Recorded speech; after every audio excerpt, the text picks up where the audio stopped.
Hai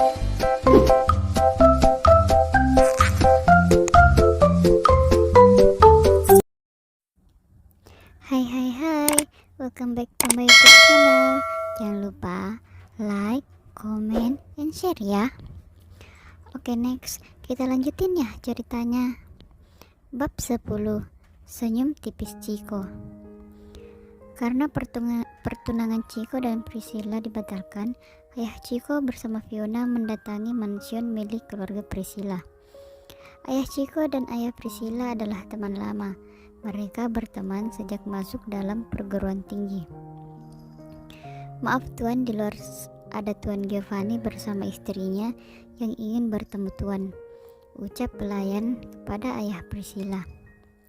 Suruh mereka masuk. Sayang, siapa yang datang? Tanya ibu Priscilla. Orang tua Chiko sayang, ucap ayah Priscilla yang fokus pada komputernya. Mau apa mereka? Pertunangannya kan sudah dibatalkan. Lagian mereka sudah membuat putri kita sakit hati sayang, ucap ibu Priscilla. Mungkin mereka ingin menjelaskan sesuatu, ucap ayah Priscilla. Ayah Priscilla tahu kalau Chiko bukan anak yang mudah diatur. Ia pun tahu kalau Chiko tidak menyukai putrinya. Beda halnya dengan putrinya yang sangat menyukai Chiko sejak dulu. Mereka adalah teman dekat. Ketika Priscilla tahu kalau Chiko mencintai Michelle, akhirnya Priscilla memendam perasaannya terhadap Chiko. Priscilla pernah menjumpai Michelle sedang mengkhianati Chiko. Namun saat ia memberitahukannya kepada Chiko, Chiko tidak percaya dan sejak saat itu Chiko membenci Priscilla. Sejak pertunangan mereka dibatalkan, Priscilla lebih memilih untuk menyendiri. Ia sangat menyukai Chiko karena Chiko adalah cinta pertamanya. Tuan, Nona Devi pingsan di kamar mandi, ucap seorang pelayan menghubungi Chiko. Apa yang terjadi? Mengapa ia bisa pingsan? Tanya Chiko. Tubuhnya dingin tuan, mungkin karena kelamaan di kamar mandi. Sudah hubungi dokter?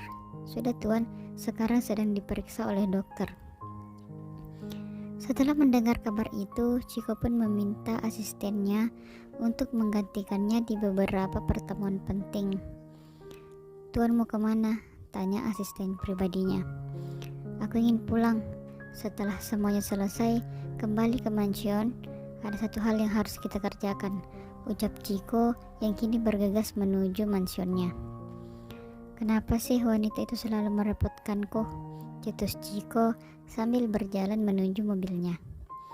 Saat di perjalanan, mobil Chiko dihadang oleh beberapa preman yang sering mengganggu kendaraan yang melintas di tempat itu.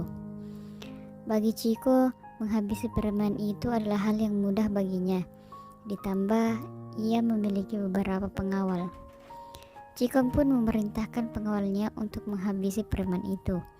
Sedangkan ia melanjutkan perjalanannya menuju mansion miliknya.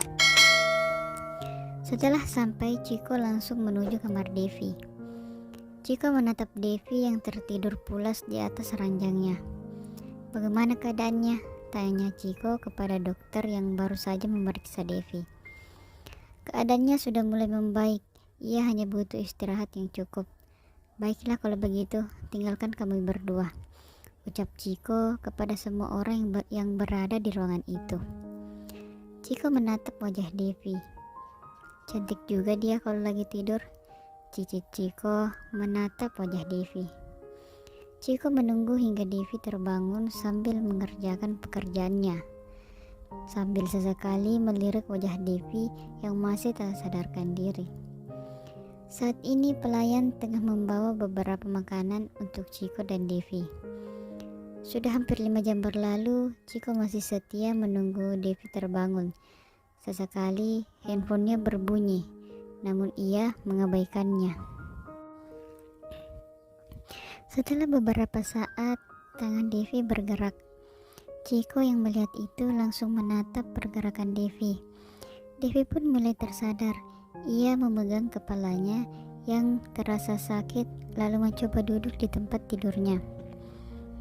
Tidak usah bangun, Berbaringlah, ucap Ciko. Kau ingin aku tambah pusing lalu mati?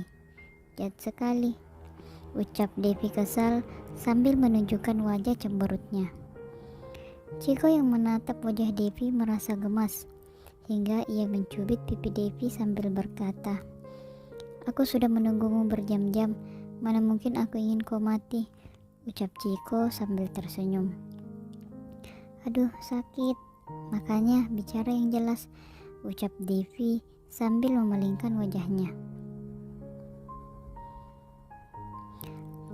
"Kamu yang lemot."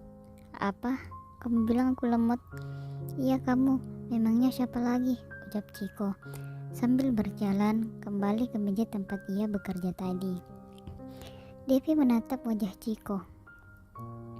"Percuma tampan kalau nyebelin," cicit Devi pelan namun terdengar oleh Ciko. "Aku dengar ya," ucap Ciko sambil tersenyum tipis. "Memangnya aku bilang apa?" ucap Devi yang berpura-pura. "Barusan kau bilang aku tampan," ucap Ciko. "Tidak, aku tidak mengatakan itu." "Sudahlah, kau berbicara pelan, tapi aku masih mendengarnya. Kau tertarik padaku?" ucap Ciko menggoda Devi. "Aku tertarik padamu? Hahaha, jangan harap," ucap Devi yang merasa malu. "Aku punya segalanya sayang," ucap Ciko sambil mengedipkan matanya kepada Devi. "Awas matamu buta sebelah," ucap Devi sinis kepada Ciko. Ciko pun tersenyum mendengar perkataan Devi. "Hentikan senyuman mengerikanmu itu," ucap Devi. "Baik, sekarang istirahatlah. Setelah itu kau makan."